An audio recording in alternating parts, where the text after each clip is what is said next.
अगर आप UP TET 2021 की परीक्षा में सम्मिलित होने जा रहे हैं तो करियर बिट की तरफ से आपको बहुत बहुत ढेर सारी शुभकामनाएं। मुझे पूर्ण विश्वास है कि आप अच्छे नंबरों से यूपी टेट 2021 की परीक्षा क्वालिफाई करने वाले हैं। परीक्षा में सम्मिलित होने से पहले आपको कुछ जरूरी बातों को ध्यानपूर्वक समझना होगा। परीक्षा हाल में आपको क्या एक्टिविटी करनी है, किस प्रकार से परीक्षा देनी है, ओएमआर सीट पर कौन सी गलतियां नहीं करनी है, ऐसे तमाम प्रश्नों का जवाब इस वीडियो में हम लोग ढूंढने की कोशिश करेंगे। तो अंत तक जरूर देखिएगा इस वीडियो को बिना किसी पार्ट को स्किप किए हुए। नमस्कार दोस्तों, मेरा नाम है नीरज और आप देख रहे हैं करियर बिट यूट्यूब चैनल। अगर आप इस चैनल पर पहली बार विजिट कर रहे हैं तो इसको सब्सक्राइब करते हुए बेल आइकन को प्रेस करना ना भूलें।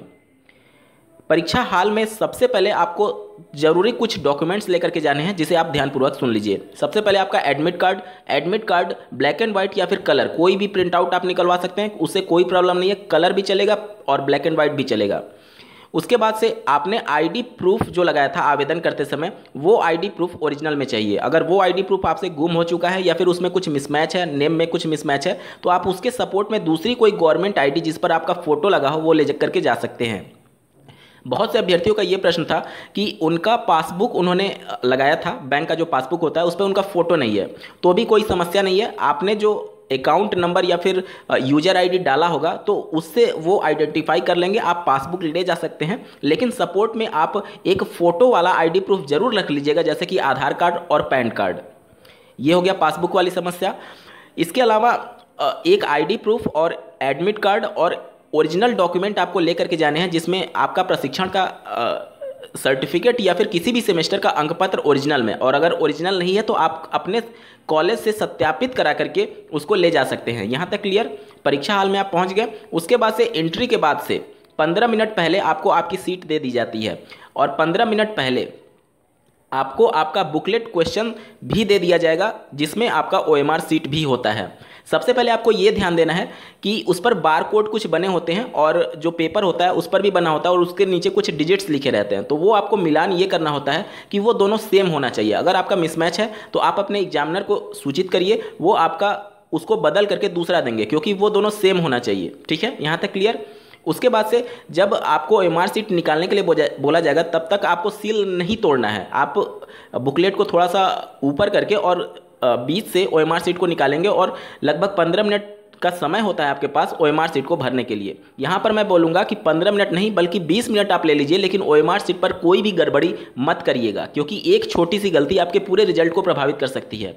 आप ज़्यादा नंबर और ज़्यादा क्वेश्चन अटेम्प्ट करने के चक्कर में ओएमआर सीट को भरने में, फील्ड्स को भरने में कम समय देते हैं और नंबर्स के पीछे भागने के चक्कर में ये सिर्फ एक क्वालिफाइंग मार्क्स है। इसके नंबर जोड़े जाएंगे या नहीं ये अभी बात की बात है, पहले आपको क्वालिफाई होना जरूरी है। तो आपको ये ध्यान रखना है कि कोई भी छोटी से छोटी गलती नहीं करनी। अब कौन कौन सी गलती की जाती है इसके बारे में ध्यानपूर्वक सुन लीजिए। सबसे पहले आपको रजिस्ट्रेशन नंबर और रोल नंबर भरना होता है। रजिस्ट्रेशन नंबर और रोल नंबर आपको ध्यानपूर्वक भरना है। देखिए, ऊपर जो खाने बने होते हैं उसमें जो डिजिट्स आपको लिखना होता है उसमें कोई गड़बड़ी हो तो कोई प्रॉब्लम नहीं है, लेकिन जो बबल करना होता है उसमें कोई गड़बड़ी नहीं होनी चाहिए, क्योंकि जो ऑप्टिकल मार्क रीडर मशीन है वो सिर्फ बबल किए गए फील्ड्स को ही रीड करता है। ठीक है, तो आपको रजिस्ट्रेशन नंबर और रोल नंबर दोनों ध्यानपूर्वक भरना है। हालांकि पिछले वर्षों में देखा गया है कि अगर दोनों में से कोई भी एक आपका सही है तो आयोग आपके रिजल्ट की घोषणा कर देता है। उसके बाद से आपको बुकलेट सीरीज भरनी होती है, ABCD या फिर PQRS, जो भी 4 एक तरीके से सेट बनाए जाते हैं प्रश्न पत्र के, जिसमें प्रश्नों का क्रम अलग होता है। प्रश्न वही होते हैं, बस उनका क्रम अलग होता है। तो बहुत से अभ्यर्थी इसको भूलवश छोड़ देते हैं या फिर कुछ गलत कर देते हैं, तो इससे आपका रिजल्ट पूरी तरीके से प्रभावित हो जाएगा, क्योंकि जब मशीन को आपने बताया ही नहीं कि किस क्रम में उत्तर आपने दिया है तो वो कैसे जांच करेगा। तो आपको ध्यानपूर्वक ABCD या फिर PQRS जो भी होगा उसको बबल करना होगा। इसके बाद से सेकंड लैंग्वेज का ऑप्शन होता है, जिसमें हिंदी, संस्कृत और उर्दू में, माफ़ कीजिएगा, अंग्रेजी, संस्कृत और उर्दू में से कोई भी एक ऑप्शन आपको ऑप्ट करना होता है। उस OMR सीट पर उसको ध्यानपूर्वक आपको करना होगा। अगर वो भी छूट जाएगा तो आपका रिजल्ट घोषित नहीं होता है। उसके बाद से प्रश्नों का उत्तर देना होता है, जिसमें 150 प्रश्न के सापेक्ष आपको बबल करना होता है। इसमें कोई भी निगेटिव मार्किंग नहीं है, तो कोई भी प्रश्न छोड़ करके मत आइएगा, चाहे आपको प्रश्नों का उत्तर आता हो अथवा ना आता हो।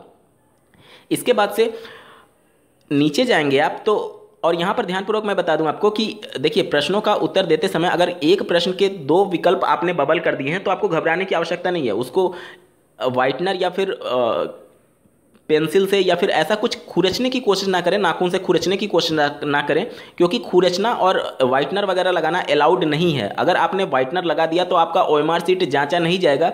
ये दिशा निर्देश जो PNP के द्वारा जारी किया गया था उसमें क्लियरली मेंशन किया गया है। अगर एक प्रश्न के सापेक्ष 2 बबल आपने कर दिया तो पर्टिकुलर वही प्रश्न नहीं जांचा जाएगा, बाकी आपका रिजल्ट घोषित होगा। तो एक प्रश्न के चक्कर में आप पूरा रिजल्ट ही प्रभावित करवा देते हैं, और उसको खुरच करके या फिर वाइटनर लगा करके। तो घबराने की आवश्यकता नहीं है। अगर 1 या फिर 2 प्रश्नों में आपका 2 बबल हो चुका है तो सिर्फ वही प्रश्न नहीं जांचा जाएगा, बाकी आपका रिजल्ट पर कोई भी प्रभाव नहीं पड़ेगा। इसके अलावा जब आप नीचे जाएंगे तो आपको अपने कुछ पर्सनल डिटेल भरने होते हैं, जैसे कि आपका नाम हो गया और आपका कैटेगरी हो गया, एग्जाम सेंटर भरना होता है, एग्जाम कोड भरना होता है, और अपना सिग्नेचर करना होता है, एग्जामिनर का सिग्नेचर कराना होता है। तो ये सब जो फील्ड है जो आपको लिखना है, जिसके सापेक्ष बबल नहीं करना है, उन सब के सापेक्ष अगर कोई गलती हो जाती है लिखने में तो आपको घबराने की आवश्यकता नहीं है, क्योंकि ऑप्टिकल मार्क रीडर इन सभी को रीड नहीं करता है, वो सिर्फ बबल किए गए फील्ड्स को ही रीड करता है। तो इसमें अगर कोई गड़बड़ी होती है तो कोई भी दिक्कत नहीं होगी। साथ ही अगर आप सेकंड पेपर में सम्मिलित होने जा रहे हैं, यानी अपर प्राइमरी के पेपर में, तो उसमें एक पॉइंट आपको विशेष तौर पर ध्यान देना होगा कि अगर आप गणित वर्ग से हैं यानी साइंस साइड से हैं तो मैथमेटिक्स एंड साइंस वाला पार्ट अटेम्प्ट करेंगे, और अगर आप आर्ट साइड से थे या फिर कॉमर्स साइड से थे तो फिर सोशल साइंस वाला पार्ट आपको अटेम्प्ट करना होगा, जो कि पार्ट 4 होता है। पार्ट 4 वाला के लिए भी OMR सीट पर आपको एक बबल करने के लिए दिया जाएगा। अगर आपसे वो मिस हो जाता है, मतलब मिस हो जाता है, आप उसको छोड़ देते हैं या फिर गलत बबल कर देते हैं, तो भी आपके रिजल्ट पर एरर लिख करके आएगा। पिछले वर्षों में देखा गया है कि पार्ट 4 एरर लिख करके आ रहा था, जिन्होंने गलतीवश उसको छोड़ दिया था या फिर गलत भर दिया था। तो सेकंड पेपर वाले अभ्यर्थी जो भी भरे होंगे उनको विशेष तौर पर सेक्शन 4 के लिए आप मैथमेटिक्स एंड साइंस अटेम्प्ट कर रहे हैं या फिर सोशल साइंस अटेम्प्ट कर रहे हैं, आपको वो OMR सीट पर बबल करके बताना होगा ऑप्टिकल मार्क रीडर को। ये हो गया पूरा मामला। उसके बाद से OMR सीट भरने का ये पूरा सही तरीका है। अगर आप इसको डिटेल में समझना चाहते हैं तो एक डेडिकेटेड वीडियो में मैंने बता रखा है, जिसका लिंक आपको इस वीडियो के डिस्क्रिप्शन में मिलेगा। तो इस वीडियो के समाप्त होने के बाद से आप इस वीडियो का डिस्क्रिप्शन जरूर चेक करिएगा। OMR सीट को फिजिकली मैंने दिखा रखा है कि किस प्रकार से होता है और किस प्रकार से आपको भरना होता है। इसके अलावा परीक्षा हाल में जब आप प्रश्नों को सॉल्व करने जाएंगे तो आपको घबराने की जरूरत नहीं है। देखिए, सभी प्रश्नों को एक बार ज़्यादा समय ना दें, और आपका प्रश्न पत्र में यूपी टेट का जो लेवल है वो बहुत ज़्यादा कठिन नहीं होता है। इसमें कुछ प्रश्न इतने सिंपल होते हैं कि आपको लगेगा कि यार ये यूपी टेट के पेपर में ये कहाँ से आ गया।